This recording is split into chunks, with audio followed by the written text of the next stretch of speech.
पहले मुर्गी आई या अंडा? द्वितीय विश्व युद्ध के बाद जर्मन कैदियों ने कनाडा से वापस लौटने से क्यों मना कर दिया?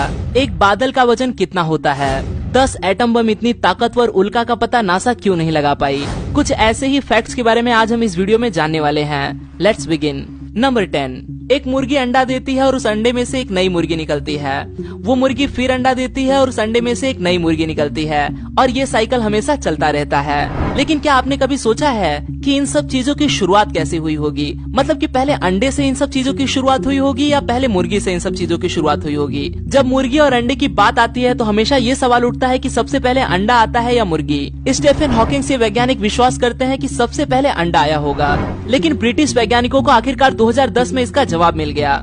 उन्होंने ओवोक्लियाइडिन 70 नामक प्रोटीन की खोज की। ये प्रोटीन अंडे का कवच मुर्गी के शरीर में तेजी से बढ़ने के लिए जिम्मेदार हुआ करता था। इसके जरिए सिर्फ 24 घंटे में उन्होंने मुर्गी को अंडे देने लायक बनाया, यानी कि मुर्गी ने महज 24 घंटे के अंदर ही अंडा दे दिया। इससे वैज्ञानिक इस नतीजे पर पहुंचे कि अंडा ये मुर्गी के बिना तैयार हो ही नहीं सकता। इसका साफ साफ मतलब था कि मुर्गी ही सबसे पहले आई होगी।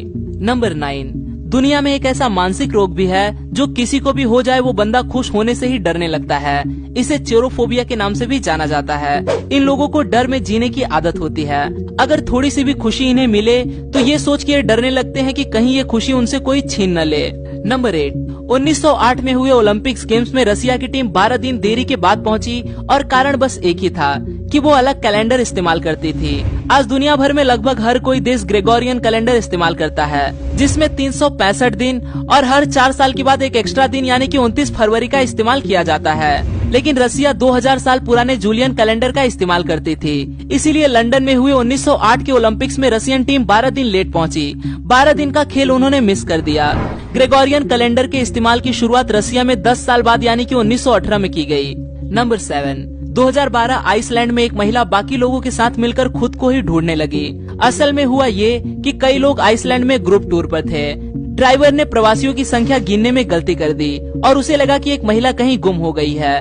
उसने सबसे कहा कि 5 फीट 2 इंच की एक एशियन महिला जिसने काले कपड़े पहने हुए हैं वो कहीं गुम हो गई है। इसके बाद सब लोग इस महिला को ढूंढने लगे, जिसमें ये महिला खुद भी शामिल थी। थोड़ी देर बाद जाकर उस महिला को मालूम हुआ कि हम सब लोग मिलकर मुझे ही ढूंढ रहे हैं। उस महिला ने बताया कि वो महिला मैं ही हूँ।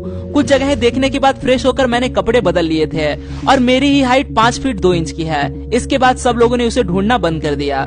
नंबर 6, मिलिट्री हिस्ट्री मैगजीन के अनुसार द्वितीय विश्व युद्ध के दौरान कनाडा में पकड़े हुए 35,000 जर्मन सैनिकों में से लगभग 6,000 सैनिकों ने वापस लौटने से मना कर दिया। अब आप सोच रहे होंगे कि ऐसा क्यों? कैनेडियन कैंप्स में इन कैदियों को जॉब दिए गए थे। इन कैंपों में boxing, wrestling, tennis, gymnastic, skating और ऐसी ही कुछ एक्टिविटीज की जाती थी। और बस इतना ही नहीं दोस्त, कैदी और गार्ड्स में एक अच्छा विश्वास का नाता तैयार हो गया था। इसीलिए कैदी गार्ड्स की गन लेकर शिकार पर भी जाया करते थे। इतना सब कुछ मिलने के बाद वापस कौन लौटना चाहेगा भाई? नंबर 5, कभी आपने जानने की कोशिश की है कि एक बादल का वजन कितना हो सकता है? एक रिसर्च के अनुसार इसका वजन 4,90,000 किलोग्राम तक हो सकता है। अब आप कहेंगे कि इसे नापा कैसे गया होगा? बादल में मौजूद पानी की घनता को उसकी जमावट से गुना करने के बाद इसके वजन का पता चल सका। इतना होने के बावजूद बादल गिरता क्यों नहीं जानते हो? क्योंकि बादलों के नीचे मौजूद हवा इससे भी ज्यादा वजन की होती है। नंबर 4, 1969 में 11 एस्ट्रोनॉट अपोलो मिशन के जरिए चांद पर गए थे। उन्होंने लाइफ इंश्योरेंस के तौर पर अपने सैकड़ों ऑटोग्राफ्स अपनी फैमिली को दे दिए थे। असल में वो जिस मिशन पे जा रहे थे वहाँ से लौटने की उम्मीद काफी कम थी, इसीलिए उनका लाइफ इंश्योरेंस निकाला नहीं जा सकता था। अगर वो वापस न लौटे तो ये ऑटोग्राफ्स बेचकर फैमिली अपनी जिंदगी का गुजारा कर सके, इस हिसाब से उन्होंने ये ऑटोग्राफ्स दिए थे। लेकिन इसकी नौबत ही नहीं आई। ये मिशन कामयाब रहा। आज के ऑक्शन में इन ऑटोग्राफ्स को $30,000 तक बेचा जा चुका है। नंबर 3, एक लॉ के अनुसार इंग्लैंड में और वेल्स में मौजूद सारे राजहंस जिन पर कोई दावा नहीं करता उन पर क्वीन यानी कि रानी का मालिकाना अधिकार होता है। राजहंसों को अमीरी का प्रतीक माना जाता है, इसीलिए शतकों पुराना ये कानून आज भी वहाँ मौजूद है। हर साल जुलाई महीने के तीसरे हफ्ते थेम्स नदी में मौजूद राजहंसों की संख्या गिनी जाती है, जो आपको यहाँ देखने को जरूर मिल जाएगा। नंबर 2, 18 दिसंबर 2018 को एक उल्का पृथ्वी के वातावरण से टकराकर उसका विस्फोट हो गया। ये विस्फोट लगभग 10 एटम बम इतना ताकतवर था। इस उल्का के बारे में नासा को मिलाकर इस दुनिया की कोई भी स्पेस एजेंसी पता नहीं लगा पाई। विस्फोट होने के बाद ही नासा को पता चल सका। इसके पीछे का कारण था बेरिंग सी के ऊपर से विस्फोट होना।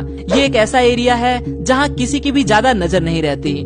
नंबर 1, आज जहां सनग्लासेस का इस्तेमाल फैशन और धूप से बचने के लिए किया जाता है, क्या आपने कभी सोचा है कि इसका इजाद कैसे हुआ था? 12वीं शताब्दी में चाइना में इसकी खोज की गई थी। खास तरह के पत्थर से ये सनग्लासेस बनाए जाते थे, लेकिन इसका इस्तेमाल जज अपने इमोशन को छिपाने के लिए करते थे, जिससे लोगों को पता न चल सके कि जज की आंखों में क्या भाव है। लेकिन आज इसका इस्तेमाल लोग क्या क्या करने के लिए करते हैं, if you know what I mean. Okay guys, तो आज के लिए बस इतना ही। वीडियो अच्छा लगा तो इसे लाइक करना मत भूलिएगा। चैनल पर नए हो तो सब्सक्राइब जरूर करें।